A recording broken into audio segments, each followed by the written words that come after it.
Baik, bismillahirrahmanirrahim. Assalamualaikum warahmatullahi wabarakatuh. Alhamdulillah. Alhamdulillahilladzi hadana li hadza wa ma kunna linahtadiya laula an hadana Allah. Asyhadu an la ilaha illallah wa asyhadu anna Muhammadar Rasulullah. Allahumma shalli ala sayidina Muhammad wa ala ali sayidina Muhammad. Faqala ta'ala a'udzu billahi minasyaitonir rajim wa ma khalaqtul jinna wal insa illa liya'budun. Ma uridu minhum min rizqi wa ma uridu an yut'imun innallaha huwa razzaqu dzul quwwatil matin. Dan tidaklah diciptakan jin dan manusia kecuali untuk beribadah kepada Allah.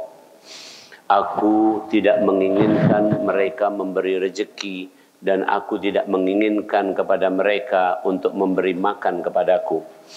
Allah lah yang memberikan rezeki kepada seluruh makhluknya. Allah yang maha kuat lagi maha menentukan. Di surat Az-Zariyat surat nomor 51 ayat 56 sampai 58. Itu adalah hikmah kehidupan. Langsung kita di ujungnya. Hikmah kehidupan.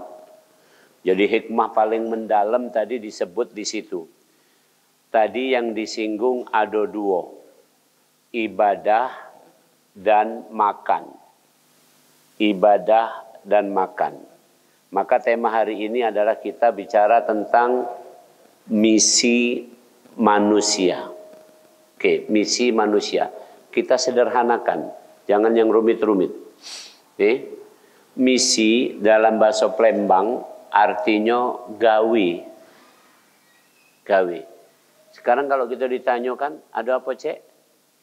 Ada gawe. Maksudnya ada misi. Ada misi untuk dijalankan. Oke.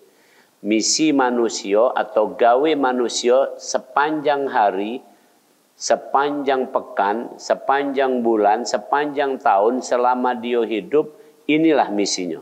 Inilah gawenya. Di mana gawenya?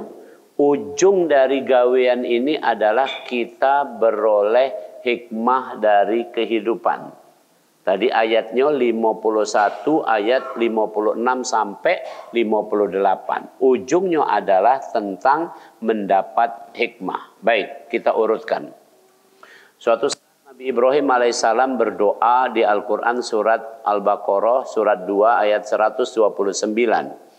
Kemudian Allah mengabulkan doa ini, ada tercantum di surat Ali Imran 164 dan di surat Jumu'ah surat 62 ayat yang kedua.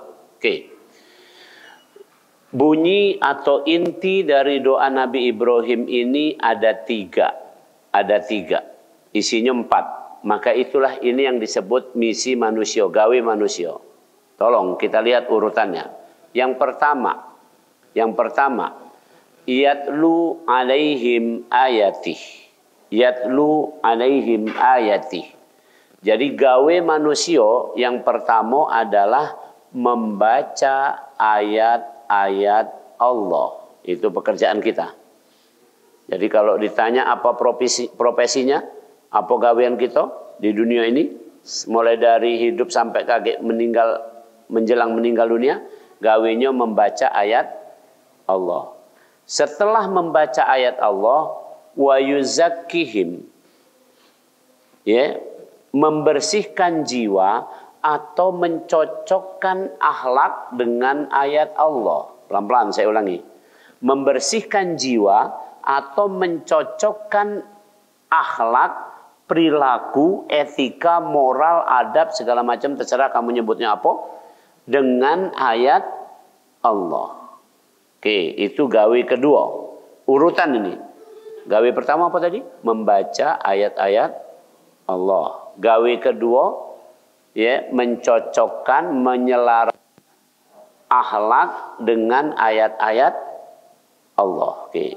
Gawe ketiga adalah wa yu'allimuhumul kitab. Punya ilmu. Punya ilmu. Gawe ketiga. Oke. Dan gawe keempat adalah wal hikmah. Mendapat hikmah. Mencari hikmah. Maka Rasul menyebutkan hikmah adalah milik orang beriman yang tercecer. Dimanapun kamu ketemu hikmah, embek. Jangan baik hikmah ini namo betino ini. Oke, jangan sampai kalau ketemu hikmah langsung kamu embek. Menurut hadis kan ketemu hikmah ambillah, gitu kan? Jingok-jingok. Hikmah yang dimaksud di sini adalah ya, esensi, makna atau hakikat dari kehidupan ini. Itu urutannya. Pagi ini saya ingin ngajak kita praktek. Ibarat ini ceramah ini sekarang ini adalah ya simulasi. Ibarat manasik haji ini manasik nih. Supaya kita bisa mempraktekkan 4 itu tadi. Hari ini kita akan praktekkan dari ayat Allah makan dan minum. Oke. Makan dan minum adalah ayat Allah. Ulangi. Makan dan minum adalah ayat Allah. Ayat Allah itu sudah pernah belajar kita. Ada 2 macam. Ayat Allah yang ada di alam semesta, contohnya ini, minum ini adalah ayat Allah. Ini ayat Allah nih, minuman ini. Ayat Allah. Oke. Kemudian yang kedua ada di Al-Quran. Coba buka. Tentang air itu banyak sekali disebutkan di Al-Quran. Ada enggak Al-Quran menceritakan tentang hujan? Ada? Hujan itu air atau bukan? Air. Berarti ada air yang disebut di Al-Quran. Ada enggak Al-Quran menyebutkan kita ini diciptakan dari nutfah. Nutfah adalah cairan juga. Dalam bahasa kedokteran cairan semen. Oke. Kemudian ada enggak di Al-Quran diceritakan tentang banjir? Ada. Diceritakan kisah Nabi Nuh. Ada enggak di Al-Quran diceritakan tentang makan minum? Ada, paham? Jadi ulangi, bacalah ayat-ayat Allah tentang makan dan minum, entah itu yang ada di Al-Quran maupun yang ada di alam semesta. Contoh, ya, kalau mereknya topi miring, itu minuman. Tapi untuk diminum apa tidak? Nah, topi miring atau garis miring kencing kudo. Ya, nama ilmiahnya etanol.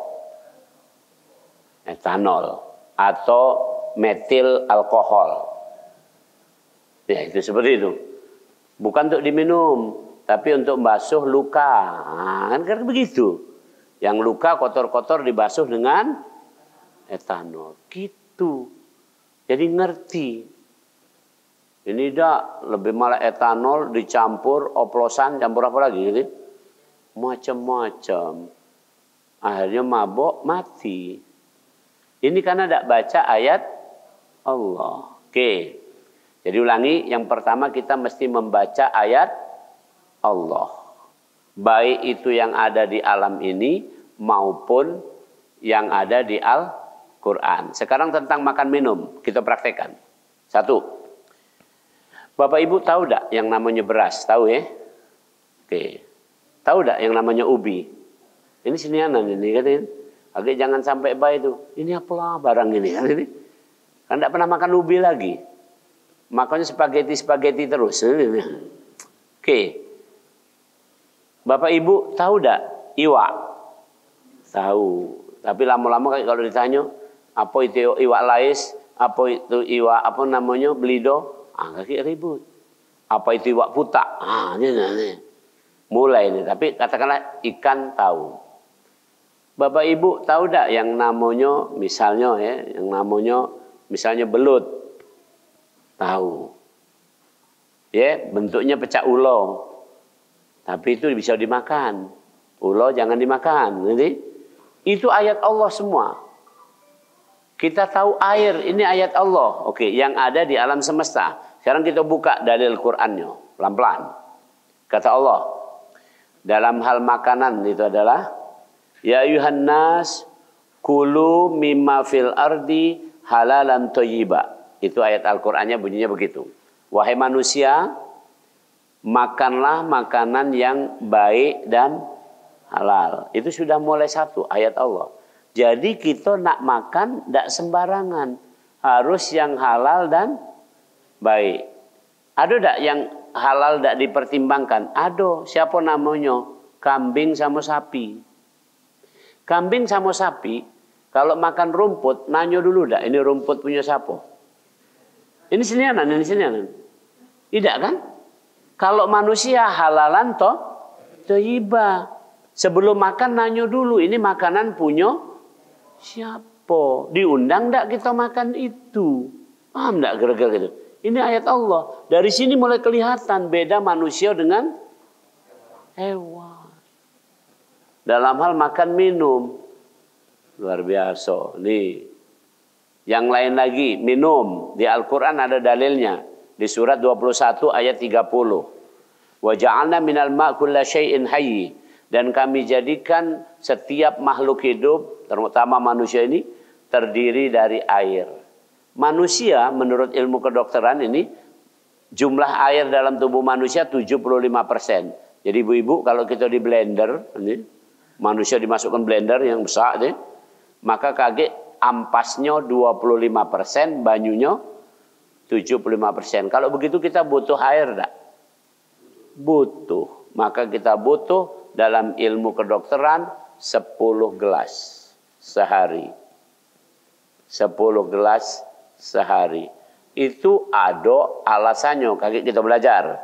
Ya, kan tadi urutannya apa? Membaca ayat Allah, menyelaraskan akhlak atau perilaku dengan ayat Allah, punya ilmu, terakhir baru punya hikmah. Itu urutannya. Oke.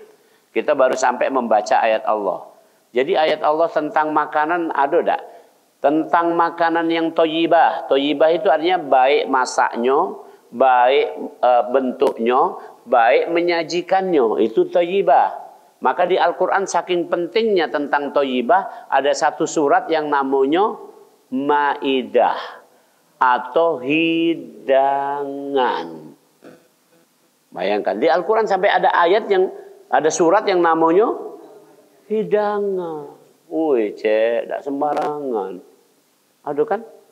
Untuk ngasih makan walaupun yang dihidangkan ubi, tapi piringnya bagus, nih. Kemudian, ya, bentuk motong ubinya bagus.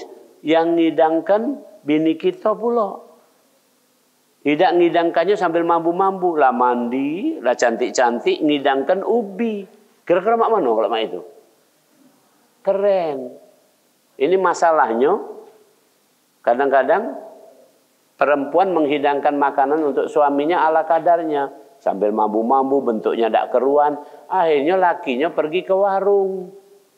Di kafe yang ngidangkannya itu cantik-cantik, terus ngomongnya, iya pak silahkan. Woi, lain sama yang di rumah tadi ini. Yang di rumah tadi ngomongnya apa? Ini ubi, makanlah. Kalau galak namanya, nah itu kan? Itu tidak thayyibah, ini senianan. Inilah masalah ayat Allah. Saking pentingnya makanan, minum, tidak sembarangan. Itu ayat Allah. Nah, yang sudah selesai ya. Yang bab pertama, membaca ayat-ayat Allah. Sekarang yang kedua, menyesuaikan akhlak dengan ayat Allah. Menyesuaikan perilaku dengan ayat Allah. Contoh, ayat Allah dalam bentuk air. Air ini sifat dasarnya cair atau beku. Dasarnya. Kalau beku bisa baca tapi dibekukan kan. Tapi dasarnya adalah cair. Kamu tahu tidak? Cair dalam bahasa Yunani humor. Humor artinya merengut atau lucu. Senang atau sedih. Jadi kamu sesuaikan akhlak kamu dengan air.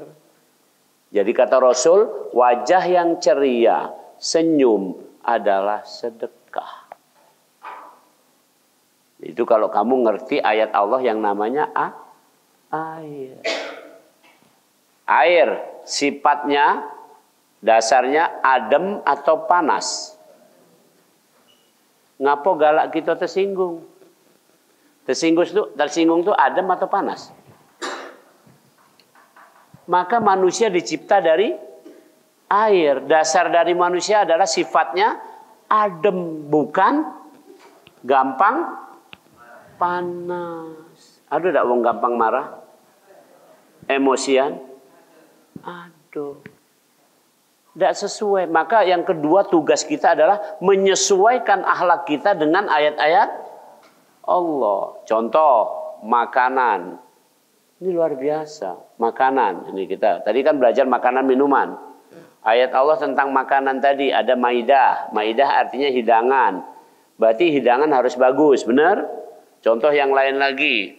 Di Al-Quran ada disebutkan ya tentang tata cara makan. Salah satunya kulu washrabu wala tusrifu. Cara makan itu jangan berlebihan. Itu cara makan. Bahasa kita secukupnya. Itu ayat Allah, sesuaikan akhlak kita. Maka kemudian di Al-Quran juga ada disebutkan kalau punya makanan sebaiknya berbagi. Sampai Allah mencela orang yang tidak galak berbagi makanan. Ayatnya hafal semua, pasti saya bacakan nih. Ara'aital ladzi yukadzibu biddin fadzalikal ladzi yadu wa la yahudu ala ta'amil miskin. Tidak mau ngasih to'am, tidak mau kasih berbagi makanan. Pelit mamang ini. Tidak mau berbagi makanan. Maka kata Rasul, kalau kamu masak banyakkan kuahnya. Misalnya masak pindang. Ya, iwaknya mungkin terbatas, cuman 1/4. Maka kuahnya 2 panci. Ya, kage kamu bagi ke tetangga-tetangga. Tetangga nanyo, mana iwaknya? Aduh, di dalam itu nyelem dia. Itu keperinya, bakso Palembang. Itu namanya akhlak disesuaikan dengan ayat-ayat Allah. Yang lain lagi, jangan sembarangan kita ini. Contoh nih, pernah dengar stunting? Bukan secanting ya, stunting. Ini senianan. Stunting itu adalah gangguan pertumbuhan dan perkembangan anak. Ini harus dipahami dulu. Karena apalagi zaman politik ini nganar-nganar. Teko wong tua diomong stunting. Pada anak dan tumbuh kembang anak itu terjadi akselerasi pada usia 13-14 tahun. Itu paling tingginya. Ketika sudah usia 15 ke atas itu melambat sampai usia 18. Itulah anak-anak. Jadi anggaplah yang disebut anak-anak dalam tumbuh kembang adalah usia lahir sampai 14 tahun. Jadi kalau nak disebut stunting pada rentang usia itu. Dari sini harus tahu itu. Sesuaikan ayatnya. Kemudian stunting tadi adalah gangguan tumbuh kembang. Apa gangguan tumbuh kembang tandanya? Tanda yang paling mudah dibaca adalah tinggi badan dan berat badan. Oke, contoh. Seorang bayi baru lahir 3 kilo. Maka menurut ilmu, ya, ilmu kedokteran, ilmu gizi, ilmu yang lain-lainnya, maka kalau beratnya 3 kilo lahir, maka 1 tahun dia beratnya harus mencapai 9 sampai 12 kilo. Itu baru normal. Lahir 3 kilo, setahun kemudian beratnya 6 kilo. Stunting. Paham? Baru situ dulu. Kemudian ada apa dengan stunting? Apa yang kurang? Stunting yang kurang adalah utamanya protein. Tolong camkan. Sesuaikan ayat Allah, perilaku kita sesuaikan dengan ayat Allah ini. Kalau protein, maka yang nak dinjuk susu atau iwak? Aku tanya, weh. Iwak. Mangko-mangko kita perilakunya tidak disesuaikan dengan itu. Ini stunting ditangani dengan cara KB. Aduh, itu kan aneh. Bukan secanting tadi masalahnya ini. Ini senianan ini. Coba lihat, sekarang ini pusat untuk penanganan stunting salah satunya adalah di BKKBN. Saya agak heran. Apa hubungannya?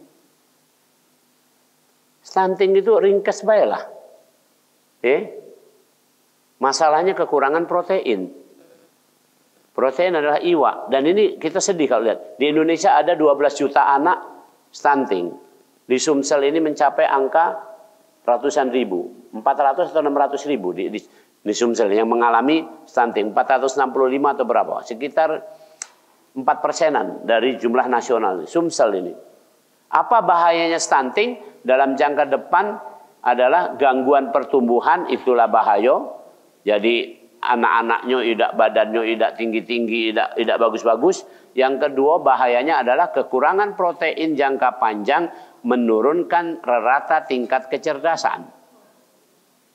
Pakai bahasa yang agak lebih tegas, rata-rata generasi yang 300.000, 400.000 di Sumsel tadi, dalam 20 tahun ke depan akan menjadi orang yang LO. Paham? Berapa jumlahnya tadi? 300-400.000. Banyak dah itu. Kalau masuk di Al-Furqan Galuh sekolah ini kira-kira muat dah itu 300.000. Tidak muat. Paham dah ini?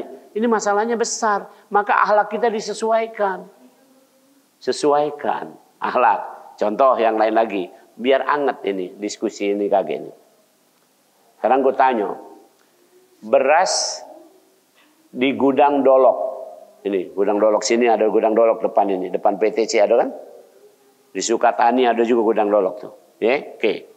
Beras di gudang Dolok. Punya siapa itu? Pemerintah. Pemerintah dapat beras itu duitnya dari APBN. APBN itu duit siapa? Rakyat. Ngapo dicap pakai gambar capres? Nah, ini senianan. Ini kalau kita nak menyesuaikan perilaku dengan ayat Allah. Ini senianan, Cek. Kepala bulognya ditanya, kenapa beras bulog ada capnya salah satu paslon? Kami tidak tahu. Pejabat tingkat tinggi begitu tidak tahu. Mana kira-kira? Sayyidina Umar ibn Khattab menangis ketika melihat ada orang nggak makan, kemudian dia pergi ke gudang bulog yang ada di depan PTC ini misalnya. Maka sampai situ kepala bulognya ngomong, biarlah saya saja khalifah yang mengangkat gandum ini untuk diberikan pada siapa yang membutuhkan. Umar melotot, kamu boleh ngangkat gandum ini ke punggung kamu dengan kamu nanggung dosa aku. Oh, tidak berani, kata kepala bulognya deh. Kalau masalah dosa mundur kami ini. Ya sudah, kalau begitu kau taruh di punggung aku, biar aku yang bawanya. Itu Sayyidina Umar ibnu Khattab. Dicap dak gendumnya itu oleh cap, ini pemberian Sayyidina Umar. Dak. Paham dak ini? Ini soal makan minum, ini soal kita harus menyesuaikan akhlak kita. Di Al-Quran di surat 24 dan di surat 33 ada undangan makan, cara makan. Cara makan, akhlak kita harus disesuaikan. Contoh, kalau lagi diundang makan itu kira-kira kita langsung makan atau dipersilahkan dulu. Nah, itu sudah satu caranya. Kemudian cara makannya itu kira-kira basing-basing, nak tangan kiri, nak sambil berjoget, nak apa, tidak, tetap ada keteraturan. Maka sesuaikan akhlak kita dengan ayat Allah. Itu tahap kedua. Oke, tahap ketiga. Kita mesti punya ilmu tentang makan minum tadi. Contoh, ilmu makan minum. Ini ilmunya dahsyat. Dalam ilmu tentang makan minum ada namanya ilmu gizi, benar? Ada tak ahli gizi? Ada, baru tahu kita. Contoh, orang awam biar tahu gitu kalau ilmu gizi. Gizi itu ada 6. Nutrisi itu ada 6. Satu namanya karbohidrat. Karbohidrat atau gula. Fungsinya untuk energi, tenaga. Oke. Maka kalau orang itu kekurangan gula, tidak bisa bergerak. Kalau pergi ke rumah sakit diimpus dengan dextrose, gula. Oke. Yang kedua, protein. Protein fungsinya adalah untuk menjalankan kerja tubuh. Jadi kalau tidak kate protein, tidak bisa tubuh ini bekerja. Contoh, otot ini adalah protein. Kalau tidak kate otot ini, bisa tidak aku nyupir dari Jakabaring ke sini? Tidak bisa, maka butuh otot. Kalau tidak kate otot, bisa tidak ngunyah? Tidak bisa. Ini semua protein. Air liur kita isinya juga protein, enzim itu protein. Maka fungsi tubuh harus digerakkan oleh protein. Nah, itu kalau nak belajar ilmu gizinya. Yang ketiga, lemak. Namanya lemak. Lemak itu apa ya? Lemak itu enak kan berarti? Kalau kita makan iwak, makan apa tuh ada yang terasa enaknya enggak? Nah, yang enaknya itu lemak. Kira-kira itu ya mudahnya. Apa fungsi lemak? Fungsi lemak terutama adalah menjaga suhu tubuh tidak naik turun secara drastis. Ini tidak sembarangan. Contoh, suhu tubuh manusia itu kira-kira berkisar antara 36,5 sampai 37,3. Kalau agak naik dikit, bolehlah sampai 37, berapa mendekat 38. Jadi sangat strict, sangat terbatas. Kalau suhu tubuh manusia menjadi 36, kedinginan. Kalau 35, frostbite. Orangnya akan putus jari-jarinya segala macam, alias terjadi nekrosis, kematian. Jadi dari 36,5 turun menjadi 35, berapa derajat itu cuman? Ya, 1,5 kan cuman? Itu bisa mati wong. Mati kedinginan. Kenapa tidak terjadi itu di kita? Karena ada lemak. Paham? Demikian pula suhu kita 37 normal. Begitu naik 38 namanya meriang. Merindukan kasih sayang. Meriang. Meriang itu mulai panas-panas. 39 demam. 40 bahasa anak-anak step. 41 bisa lewat. Jadi naik ke atas tidak boleh tinggi, turun ke bawah juga tidak boleh jauh. Siapa yang menjaga itu? Lemak. Itu dalam ilmu gizi. Penting ini. Yang keempat, zat makanan yang keempat, makan minuman yang keempat adalah namanya vitamin. Vitamin. Dari bahasa Yunani, vita artinya hidup, min artinya pendukung. Jadi vitamin cuman pendukung. Pendukung, bukan utama. Kita kalau pergi ke dokter galak minta apa? Aneh kamu dimintanya. Mestinya ke dokter langsung minta, dok minta protein dong. Nah itu baru keren. Nah, kalau minta vitamin. Vitamin hanya pendukung. Kadang-kadang percaya sama vitamin bahwa dengan vitamin hidup akan bagus, badan akan sehat. Tidak, vitamin itu cuma pendukung. Perhatikan pendukung. Kalau dalam ilmu ibadah itu adalah sholat tahajud. Sekarang penting mana sholat tahajud dengan sholat subuh? Subuh kan begitu. Tidak tahajud tapi sholat subuh boleh tidak? Boleh. Tapi tidak subuh tapi rajin tahajud mana kira-kira? Itu sama baik. Makan vitamin tapi kurang protein. Kurang karbohidrat. Yang utamanya itu adalah karbohidrat, protein, dan lemak. Itu utamanya. 3 itu mesti ada dalam setiap komposisi makanan kita. Baru keren. Paham nggak ini? Itu ilmu. Kemudian yang kelima, zat gizi yang kelima adalah namanya mineral. Makanya kalau orang demam diinfus. Infusnya bukan gula, infusnya mineral. Mineral itu isinya kalium, natrium, kalsium. Biasanya diinfus dengan cairan namanya Ringer laktat atau NaCl. Diinfus dengan itu untuk menurunkan demamnya. Itu ilmunya ada. Kalau kurang makan tadi diinfus dextrose, diinfus gula. Kalau demam-demam ini kebanyakan kehilangan mineral, diinfus mineral. Kan keren, itu ilmunya. Dan terakhir zat gizi adalah air. Kita manusia ini satu hari memproduksi kencing 1,5 liter normalnya. 2 ginjal ini memproduksi 1,5 liter kencing. Kemudian kita ini ngomong, pecah aku ini ngomong, bernapas gitu ini, satu hari habis 0,5 liter keluar. Hawa. Hawa itu kan ada banyunya, benar ya? Kalau tidak percaya ngaco lah, nih, ngaco sambil ngomong. Bismillahirrahmanirrahim. Ada hawanya. Itu air, itu jumlahnya sehari itu kira-kira 0,5 liter. 0,5 liter ini hawa kita ini. Kemudian keringat. Sehari ini kira-kira jumlahnya juga 0,5 liter. Kalau tidak metu keringat, suhu badan kita pasti akan naik tinggi. Karena keringat adalah mekanisme mengeluarkan panas dari tubuh. Oke, paham?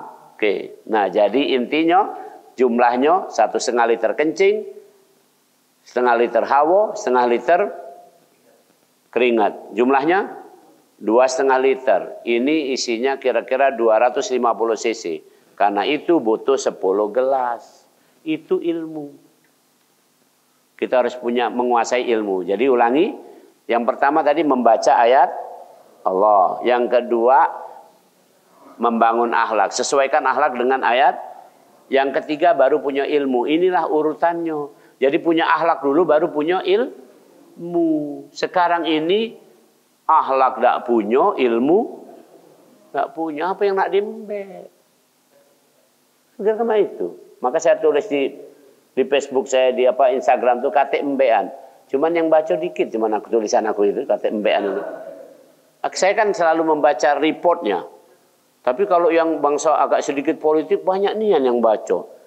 Ini yang mana lah. Padahal ingin aku tuh ngerti yang pokok-pokok itu tadi. Saya ngomong kata embean itu.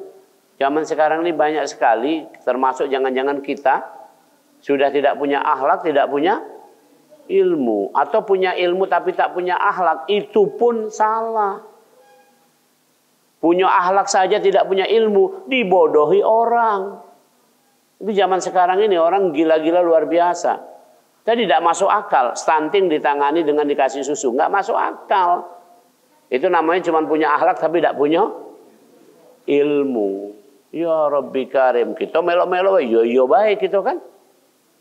Itu, Masya Allah. Contoh kemarin KPK waktu ditanya apa komentarnya tentang beras yang dicap paslon. Kalau menurut undang-undang KPK kira-kira apa tuh? Korupsi itu. Tapi kata KPK, coba dicap tiga-tiganya baik. Mana coba ngomong mendapat mak itu kan? Woi jago. Mana lah pacak ngomong mak itu. Mestinya dia harus menegakkan aturan. Tidak sah sesuatu yang bukan haknya. Itu kan punya negara. Kalau kita balik ke definisi korupsi. Korupsi adalah merugikan kekayaan negara. Beras Bulog punya negara. Kalau dicap atas nama pribadi, merugikan atau tidak? Yang rugi siapa? Negara. Itu adalah definisi korupsi. KPK ditanya itu masih komentarnya au-au. Katanya lebih bagus tiga-tiganya dicap langsung galau kan. Wih cek. Saya sebagai rakyat tidak rela kalau ada nak dicap. Jika dicap siko tidak rela, dua tidak rela, tiga tidak rela. Jangan dicap, bukan punya mereka itu. Punya warga negara ini. Kalau kita udah cukup makan alhamdulillah, makanan kasihkan yang lain yang tidak cukup. Kan kira-kira itu. Saya uji coba kemarin kami mengadakan di sekolah itu pasar zero waste. Pasar bebas sampah, minim sampah. Jadi masyarakat sekitar sekolah itu kami latih untuk bawa wadah masing-masing dari rumah. Namanya zero waste. Jadi nggak ada sampah. Jadi datanglah ke tempat kami sediakan beras, telur, minyak dalam bentuk curah. Datang rame berbondong-bondong masyarakat 1 jam habis itu barang-barang. Kami pengen melatih supaya mereka itu punya kepedulian terhadap lingkungan. Itu sudah bertahun-tahun. Kami melakukan itu sudah lebih dari 10 tahun. Nah, jadi sekali lagi ini ilmu. Nah, kemudian ada lagi tidak? Ilmu yang berkaitan dengan makanan minuman. Ada ilmu pertanian, pernah dengar? Ilmu pertanian itu berarti ada ilmu tanah, ilmu tanaman, ilmu apa lagi? Hama, ilmu apa? Pendek kata, orang yang belajar ilmu pertanian berarti belajar tentang makanan dan minuman. Itu ilmu. Tadi ilmu gizi, ada ilmu kedokteran yang berkaitan sama makanan, ada ilmu pertanian, ada enggak ilmu tentang distribusi? Ada.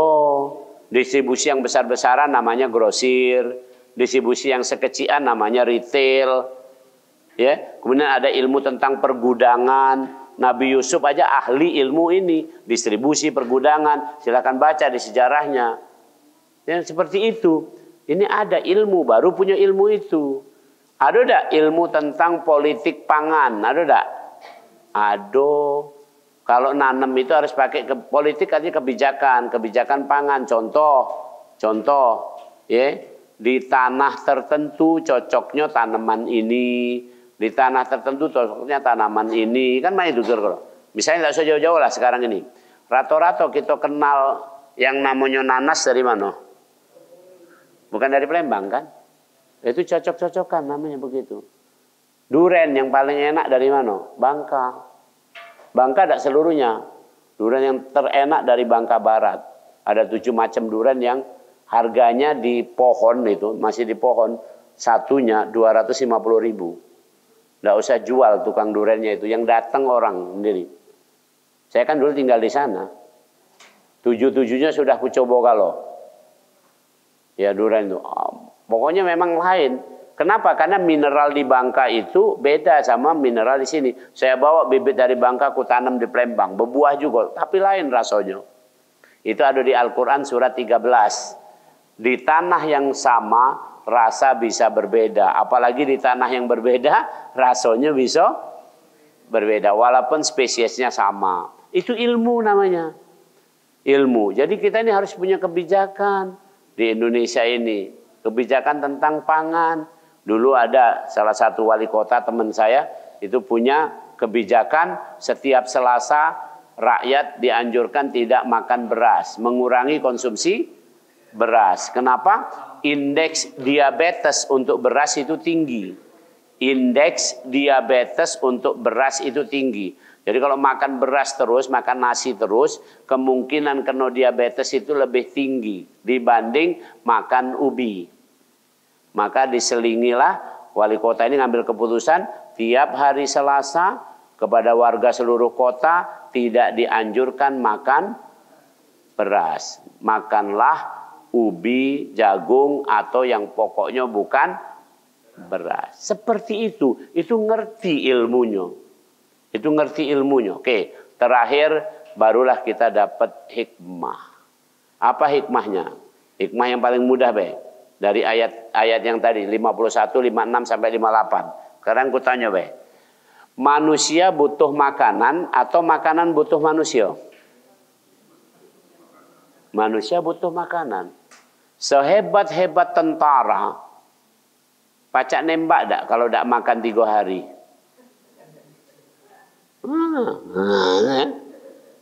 Sehebat-hebat presiden, raja, bisa bertahta tak kalau tak makan 7 hari?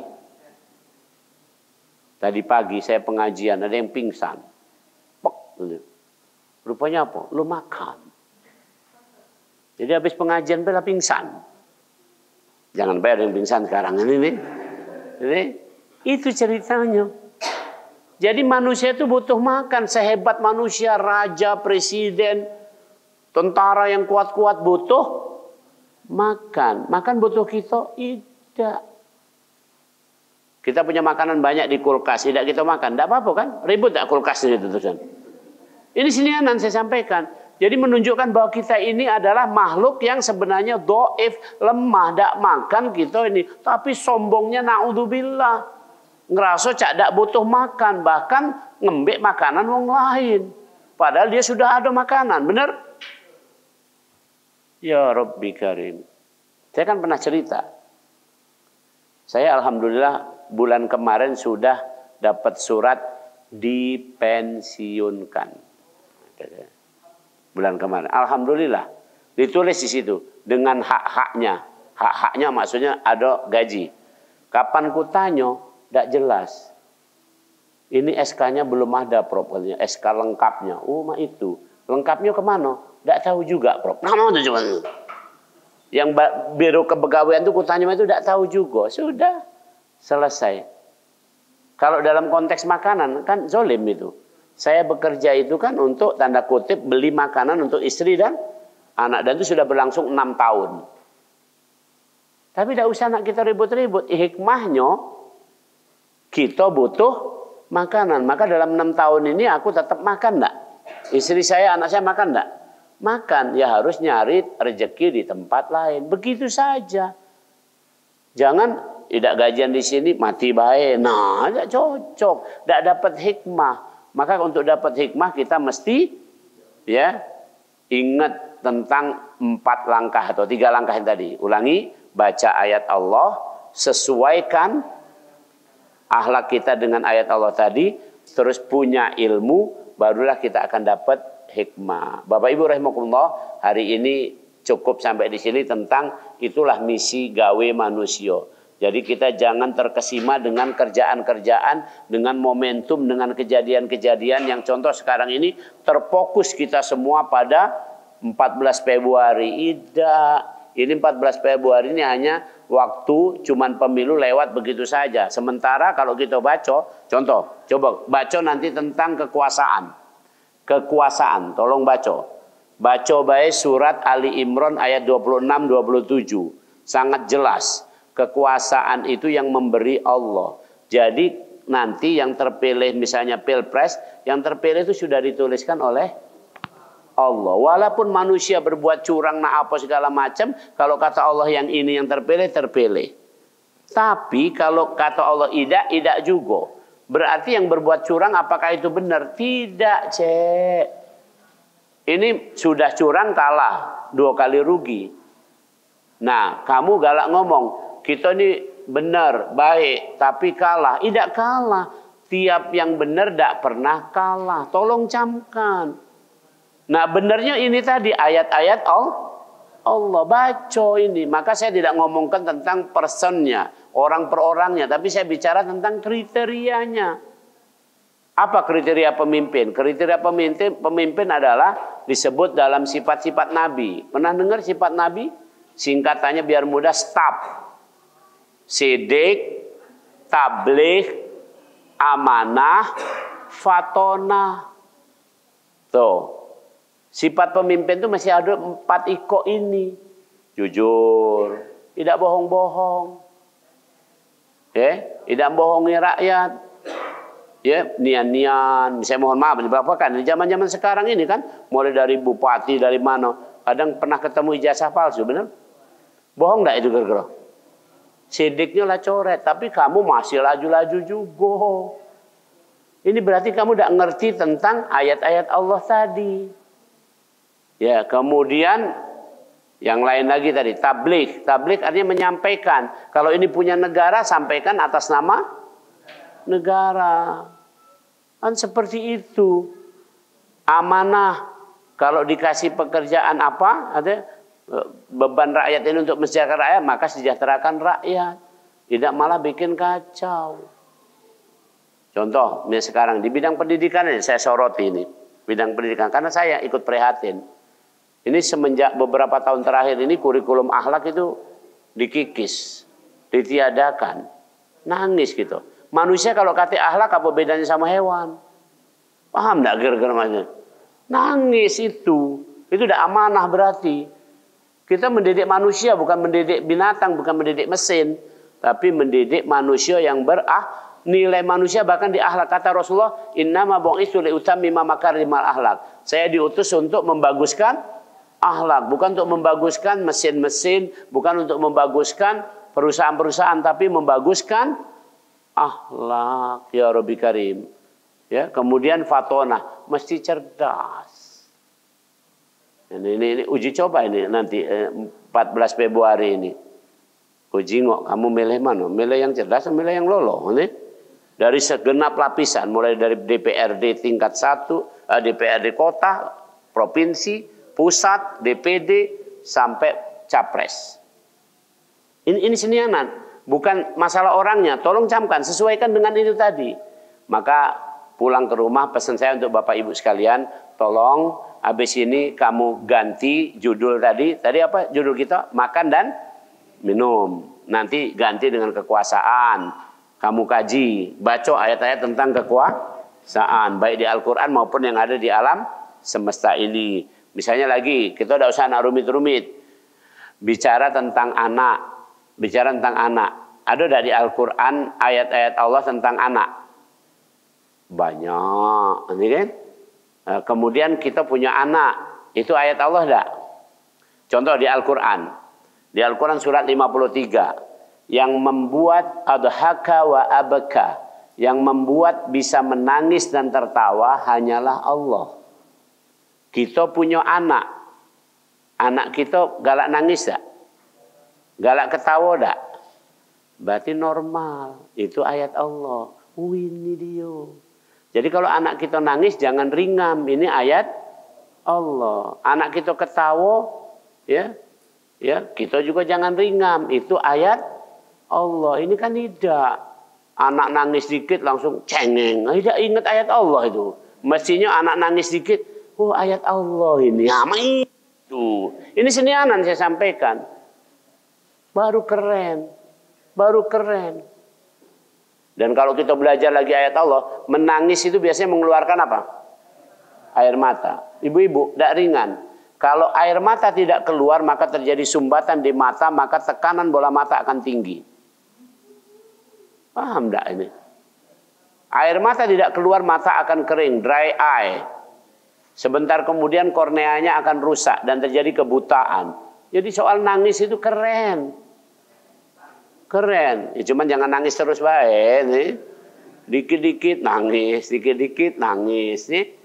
Jadi itu semua ayat Allah. Jadi tinggal kamu gantilah apa? Tentang anak, tentang orang tua, tentang pekerjaan. Ada enggak ayat Allah tentang itu? Ada semua.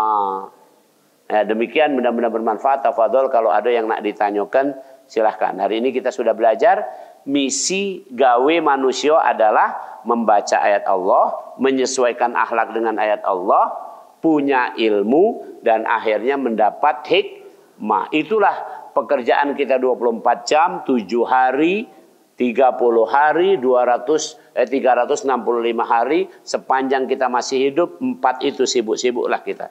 Jangan terganggu dengan momentum-momentum, entah itu pemilu, entah itu tahun baru, entah itu lebaran, jangan tergantung itu. Semuanya kita terus harus belajar itu sampai akhir hayat. Kalau bisa seperti itu, benar manusia kita.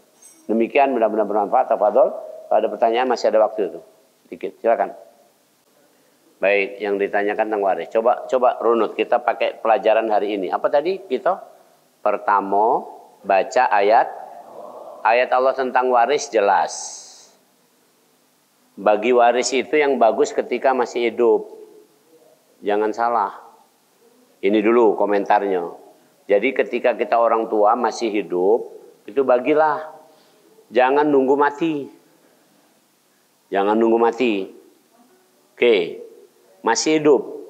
Ya, masih hidup kira-kira kan kita bisa memperkirakan. Misalnya mohon maaf misalnya. Saya umurnya sekarang 52, nak 53. Saya berharap sesuai hadis pingin sampai umur 90. Anggap 90-an. Kan dalam hadis gitu. Oke.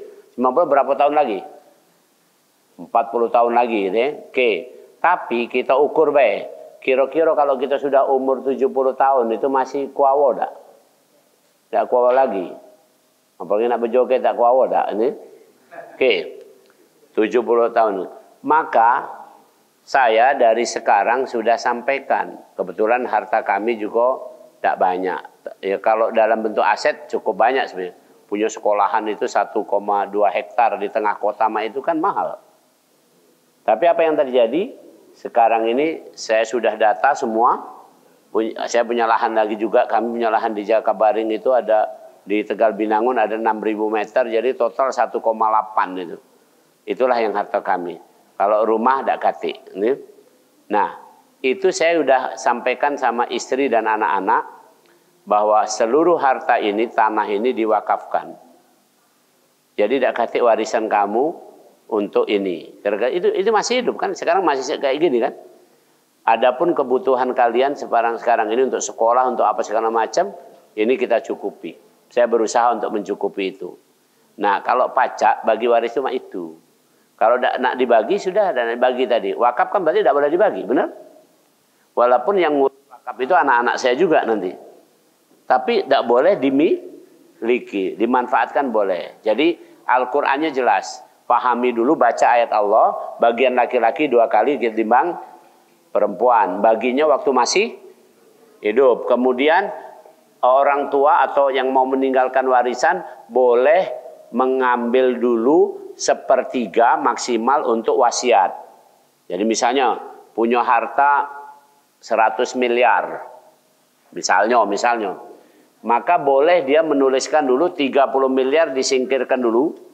Dia ngomong 30 miliar ini nak kusumbangkan untuk masjid-masjid. Nah, itu tidak boleh diganggu oleh anaknya, oleh siapapun. Itu namanya wasiat, tapi paling banyak 1/3 itu adalah Al-Quran. Nah, setelah tahu itu semua, maka apa tadi? Langkah kedua setelah baca ayat Allah? Menyesuaikan akhlak. Benar Bu Hajah tadi. Sesuaikan dulu akhlak. Sesuaikan. Jadi kalau Al-Quran mengatakan bagi laki-laki 2 kali, perempuan sekali, maka sesuaikan dulu itu. Itu baru benar urutannya. Nah, yang ketiga, barulah punya ilmunya. Tadi belajarlah ilmu waris tadi. Nah, tadi mohon maaf, kalau berdasar kesepakatan keluarga, itu ilmu manusia, bukan ilmunya itu. Itu kiro-kiro namanya. Maka terakhir dia nggak dapat hikmah. Nggak dapat hikmah karena nggak sesuai. Maka kalau nggak dapat hikmah, benernya gini. Boleh mau dibagi rata, bahkan dibagi lebih, silahkan. Saya kasih contoh, nggak usah orang lain lah, kami lah. Umi saya punya rumah, punya tanah, lumayan. Anggaplah sekitar 300 meter tanahnya. Ada rumah. Yang bangun rumah itu saya. Yang bangunkan rumah untuk Umi itu saya. Jadi kalau secara mau hitung-hitungan, berarti itu rumah aku kan? Nah, kami ngumpul. Saya 9 bersaudara. 9 bersaudara. Kakak saya 7. 7 ini perempuan semua. Jadi perempuan ini sudah berumah tangga semua, sudah bagus semua. Cukuplah hartanya. Jadi butuh tidak rumah itu, tanah itu? Tidak butuh kira-kira gitu. Saya juga tidak butuh. Punya tanah sudah hektaran tadi untuk apa lagi yang mak ini. Nah adik saya meninggal. Almarhum meninggalkan 3 anak yatim. Nah sekarang adik saya tadi sama anak-anaknya tinggal di rumah itu. Oke. Maka, ingat ini, maka ini pesannya ini. Ibu saya masih hidup. Ya. Maka ibu saya ya mengatakan kumpulkanlah semua anak-anak ini kira-kira ini supaya tahu hikmahnya. Ini kalau nak dibagi waris ya cuman inilah yang ada. Nak dibagi, nah kita bagikan. Setelah dibagikan kemudian kami bersepakat kalau mak itu unjukkan adik aku yang bungsu tadi yang sudah meninggal, unjukkan ke dia. Tapi setelah dibagikan. Umi saya tinggal kami yang nanggung hidupnya selama. Sekarang usianya sudah 93 tahun. Tidak banyak lagi kan. 93 tahun kan tidak butuh lagi yang namanya GoFood segala macam kan ini. Ya paling-paling kemarin aja butuhnya cuman bubur, minum susu, paling itu. Berapa lah kira-kira itu ya, paham ya. Jadi benar Bu aja. Jadi bagusnya itu baca ayat Allah, sesuaikan akhlak kita. Baru kita punya ilmunya, baru kita bisa dapat hikmah. Tapi kalau tadi sudah baca ayat Allah tapi akhlak tidak disesuaikan, tidak dapat, macet ini. Misi yang 4 ini macet, nggak akan dapat hikmah. Ilmu juga tidak dapat jadinya. Itu dalam hal apa saja ya, bukan hanya waris ya. Dalam hal apa saja. Jadi kalau kita sudah tahu ayat Allah, sesuaikan akhlak kita. Itu baru keren. Ya, itu baru keren. Ya. Baik, ada lagi yang lain? Psikologi mungkin? Contoh ayat Allah nih. Dalam hal orang tua dan anak-anak.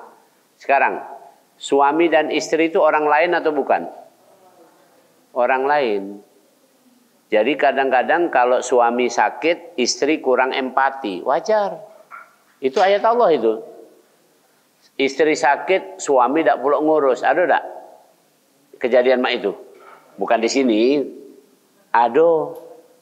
Oke, tapi anak secara genetik adalah separuh dari ibu, separuh dari bapak. Maka kita sering mendengar, nak kalau kamu nak sakit jangan sakit nak, biarlah bapak bayi yang sakit. Karena dia merasakan separuh dari badan anak adalah kita. Paham? Itu ayat Allah, kira-kira begitu. Akhlak kita sesuaikan. Jadi kalau seorang bapak itu bengis sama anaknya, aneh dia. Itu memukul separuh badan dia dewek. Tapi banyak yang tidak ngerti kan.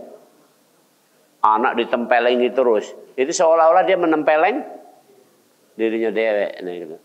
Tapi mohon maaf, bukan perlu nak nganjurkan biarlah bapak nempeleng bininya. Karena orang lain. Bukan. Maksudnya itu artinya ini ayat Allah semua. Kalau istri tidak boleh ditempeleng, dalilnya di mana? Ada dari Al-Quran. Kamu menikah itu disebut di surat An-Nisa ayat 21, mitsaqan ghalidha. Kamu menikahi perempuan itu dengan cara minta izin sama Allah dengan janji bahwa kamu akan menafkahinya sebaik-baiknya. Wa atun nisaa saduqatihinna nihlah. Berikan yang terbaik kepada dia. Kalau ditempeleng-tempeleng KDRT terbaik atau bukan? Bukan. Dipertegas lagi di surat An-Nisa ayat 19. Boleh jadi kamu menjumpai ada yang tidak kamu sukai dari istrimu atau dari suamimu kalau istri, ya. Maka di balik yang tidak kamu sukai itu banyak yang lebih bagus yang mestinya kamu sukai. Jadi kalau tidak senang sama laki, misalnya karena laki itu kalau tidur ngorok misalnya nih, itu kan cuma ngoroknya baik. Tapi kamu jingok jangan ngoroknya, sayangnya, ngenjuk duitnya, apa lagi? Melindunginya, galak muji, ya nih. Kalau kamu capek dikit galak dipijit-pijit, no, keren ada laki mak itu kan. Deh, tidak pernah ngeluh, dinjuk makanan dia lahap, banyak tak kebaikannya. Kekurangannya apa tadi cuma sih kok ngorok, tapi ini tidak fokus pada ngorok. Laki aku tuh jelek nih, yang ngorok tulah gitu. Yang lainnya katik baiknya. Nah, mana? Inilah namanya terjadi kacau. Demikian. Habis? Baik. Kalau udah katik lagi demikian mudah-mudahan bermanfaat untuk kita. Kalau intinya ini hari ini saya menerangkan template ya, bahasa Inggrisnya template, cetakan. Jadi ini hari ini kita belajar misi manusia tentang belajar makan dan minum. Nanti tolong dibuat di rumah tangga masing-masing. Kamu pelajari banyak hal lagi. Tidak akan selesai. Inilah kesibukan kita. Jadi bekerja, berbisnis, berkebun, apapun kehidupan kita ini, 4 hal langkah tadi dilakukan. 1, baca ayat Allah, sesuaikan akhlak dengan ayat Allah, punya ilmunya, maka akan mendapat hikmah. Kalau sudah seperti itu, dalilnya saya ulangi, ada di Al-Quran surat nomor 2 ayat 129, di surat 3 ayat 164, di surat 62 ayat yang kedua. Maka demikian, bismillahirrahmanirrahim, alhamdulillahirabbil alamin, wal aqibatu lil muttaqin, wala udwana illa 'alal zalimin. Allahumma shalli ala Muhammad wa ala ali Muhammad. Rabbana amanna bima anzalta wattaba'na rasula faktubna ma'asyahidin. Walhamdulillahirabbil alamin. Assalamualaikum warahmatullahi wabarakatuh.